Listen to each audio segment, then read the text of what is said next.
With the renewal of the 80s finest movie Hellraiser released on October 7th, this video is a reminder that the Pinhead and his followers, the Cenobites, are not violent slashers, just complex psychological sickos. There could be no better time to get the horror back on the streets than the spooky month of October, so let's just start the video and don't waste any more time on small talk. First up, let's talk about the original Hellbound storyline and its connection with Hellraiser. The list of top horror movie fictional characters born in the 80s would be incomplete if Pinhead wasn't mentioned in it. If you haven't seen any of the previous movies yet, then we're here to tell you all about the main character Pinhead, the face with the most unsettling mutilation from the Hellraiser franchise that was first introduced in 1987. Yes, Pinhead is that old. Even though people mostly associate Pinhead with Freddy and Jason, the truth is it's wrongly characterized in the sequels as compared to the original movie. The multiple mindless sequels to the movie don't portray the original characterization of Pinhead. Well, since Hellraiser has been renewed again by Hulu, it now has its own 21st century reboot, which was released on October 7th. Fans are expecting the movie to stay true to its originality and make Pinhead a neutral with a disturbing kinky streak. The Cenobites are a gang of trans-dimensional beings who enjoy performing fetishistic acts on themselves and anyone who revives them. They first appeared to the public in Clive Barker's original Hellraiser, which he wrote and directed as an adaptation of his classic novel, The Hellbound Heart. It's time to talk about our latest Hellraiser reboot by Hulu and what it has to offer. Frank, a sociopath who thinks he's seen everything Earth has in store, appears at the beginning of the story cracking a puzzle box that is claimed to hold otherworldly joys. However, Frank is torn to pieces by chains before being taken to the Cenobites' hellish domain to endure endless torment. When the Cenobites arrive, there is no safe world that will save Frank from the torment he's brought upon himself. He was the ultimate sacrifice for his own curiosity. Hellraiser contains gory exaggeration and an intriguing Pinhead, but it lacks a strong narrative. Every horror film is about suffering, but only the Hellraiser franchise is about dominance and submission, with its electrifying pain and greater purpose. The 1987 original Hellraiser franchise includes 9 further installments. Time flies when people are enjoying life, envisioning themselves being tormented for pleasure. Only the new sequel Hellraiser pays homage to Clive Barker's filthy appeal in his 1986 The Hellbound Heart. Don't go anywhere because we're just getting started on what happens in the reboot itself. The new Hellraiser drags on before getting to what fans of the franchise would describe as the fun stuff. Yet when it does, the movie is no less than the original book. With eerie robotic instruments of creeping fear, skin is ripped and flayed, peeled and cut, and split open. The movie's violent climax may bring back memories of gruesome classics of cinematic torture like Audition, The Cell, and the Saw series. The latest Hellraiser may be considered to be among the most bizarre horror movies in recent times, even before it reaches the extent of gruesomeness in its finale. But this horror reboot, which is being produced by Disney, is a walk on the wild side. If it's finally hitting you how Disney would be able to do this, it's because they control everything in sight, including Hulu, the website where Hellraiser is now being streamed. You may think Disney is now associating its name with a horror show that implores horrific, bizarre sexuality. Hellraising is surprising because for most of its 2 hours, it looks like a Disney movie, except for the few times when the ghost of Marquis de Sade seems to take over. Enough spoilers about what's in the movie, let's come to the characters and cast of the Hellraiser's new reboot. The characters in the movie: Riley, played by Odessa Aizion, the cool rebel with her slow-witted boyfriend Trevor, played by Drew Starkley, her patronizing brother Matt, played by Brandon Flynn, and his boyfriend Colin, played by Adam Faison, do seem like Disney characters because they don't deliver any intriguing story or hidden twists like the characters in other horror movies. They are as colorless as the Scooby-Doo cartoon characters. They're youth movie ciphers with practically no inherent attraction. The first hour or so of Hellraiser is supposed to be extremely dangerous since it sets everything up. In reality, the characters are merely waiting for something to happen. Bodies with chain clamps might have been a better title for the film. The Hellraiser movies, however, were never really significant on that level. The serious S&M maestro, aesthetician, and guru of the series, with that white bald head of his checkerboard lines and carefully organized rows of needles, is like an art display. This art certainly evolved over time into a kinky Freddy Krueger character, an evil symbol of megaplex horror. However, who can recall or bother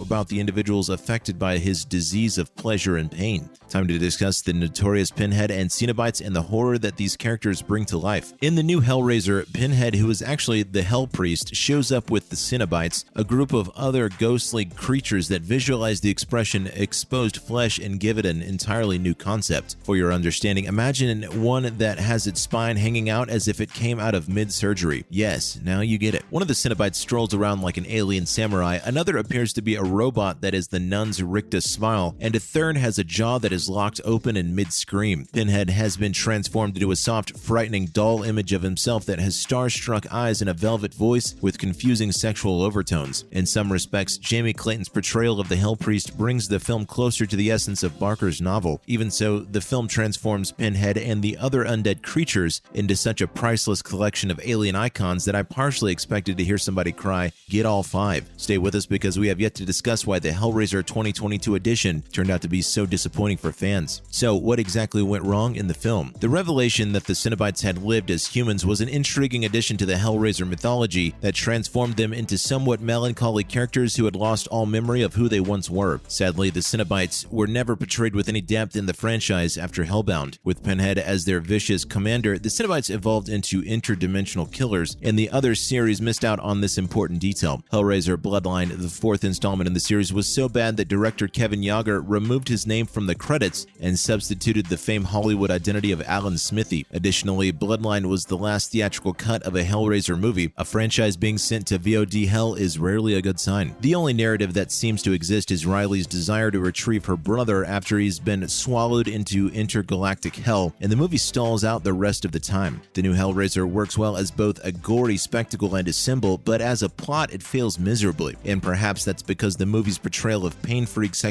as a one-way trip to hell feels a little out of touch at this point. Although the movie claims to transport you to hell and back, that is something you can get on a hookup app these days. In other news, there's more movies from the spectacular horror era of the 80s that you can watch. There are multiple periods in cinematic history with great horror movies, but they still can't compete with the incredible era of the 80s. This one decade blessed us with numerous horror classics. If we were to mention a few, they would be The Shining by Stanley Kubrick, Possession by Zalowski, and other B-movies that crossed the barrier of time like The Thing and Evil Dead Part 2. The 80s gave birth to the best of slasher franchises and popular fictional characters like Freddy Krueger from A Nightmare on Elm Street, Jason Voorhees adapted from his mother in the sequels to Friday the 13th, and Chucky from Child's Play. Aren't you getting the chills already? These movies were the most iconic horror movies growing up for our generation. It's clearly not a surprise that all of these movies had their sequels in the 21st century, but the results have been either good or bad. For example, reboots of Elm Street and Friday the 13th have been underwhelming, whereas Chucky has thrived in a USA Network series. That's it for the new Hellraiser review video today. If you've watched any of the Hellraiser series, please let us know in the comments and share your feelings about the new release. Don't forget to like, share, and subscribe to our YouTube channel because we will be back with more interesting stuff. See you all in the next video.